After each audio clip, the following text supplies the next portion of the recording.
Talaga ng mabigat ang presensya sa loob ng bahay na ito. Presensyang makasining, hindi naman multo.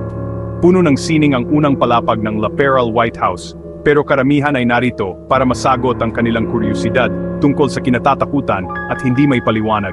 Sinasabi nila na sa likod ng hamog na bumabalot sa mga burol at kalsada ng lungsod ng Pinis ay maraming misteryo at kwento ng katatakutan. Sa mapa ng Baguio, sinasabing may mga haunted house at cursed hotels na tinitirhan ng mga ligaw at minsan ay masamang espiritu. Isa na rito ang La Pearl White House.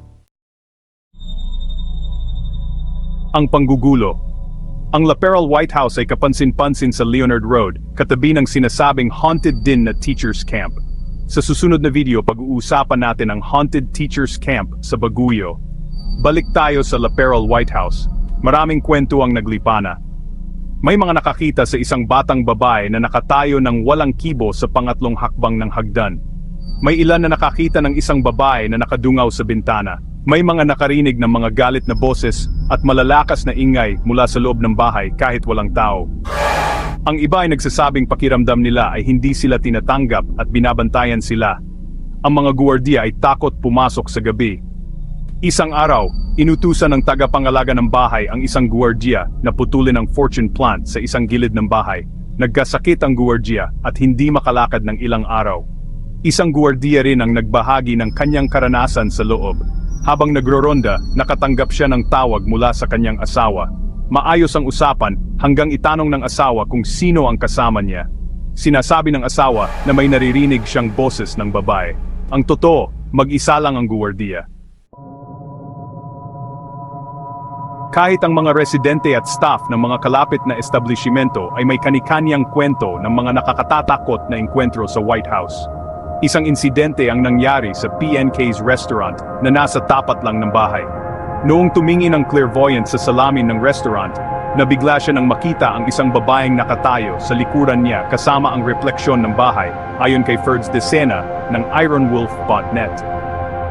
Isinulat din ni Vincent Tabor ng Lakbay Baguio ang kanyang karanasan noong high school siya. Nakita namin ang isang puting anyo, maaring hamog, na bumababa mula sa attic patungo sa harapan ng bahay. Bigla na lang tumakbo ang kaibigan ko, kaya sumunod ako. Nang tanungin ko kung bakit, sinabi niyang may nakita siyang babaeng papalapit sa amin. Ang reputasyon ng White House na parang Amityville ay maaring produkto ng mahaba at madugong kasaysayan nito. Ipinagmamalaki ang arkitektura ng American Colonial. Itinayo ang bahay noong dekada 1920 sa panahon ng pamamahala ng mga Amerikano. Ito ang tahanan ng pamilyang La Pearl, isa sa pinakamatandang angkan sa Baguio na pinamumunuan ni Don Roberto. Ang kanyang asawang si Donna Victorina ay sinasabing mahilig sa mga fortune plant sa Hardin. Sa kasagsagan ng ikalawang digmaang pandaigdig, kumatok ang terorismo sa kanilang pinto sa anyo ng mga sundalong Hapones. Ang bahay ay ginawang kuta kung saan, ayon sa ilang kwento, marami ang brutal na pinahirapan at pinatay. Kasama rito ang pamilyang La Pearl, maliban kay Don Roberto, na nakaligtas sa digmaan ngunit aksidenteng nadulas at nahulog sa hagdan sa harap ng bahay. Pero sino ang batang babae sa hagdan at ang babaeng nasa bintana? Ang batang babae ay sinasabing namatay sa isang aksidente. Habang hinahabol ang kanyang yaya na nasa kabilang dako, ang kawawang bata ay tumawid sa kalye at nasagasaan. Ang yaya, hindi tiyak kung ang parehong yaya o iba pa, ay pinatay din sa isa sa mga silid ng bahay.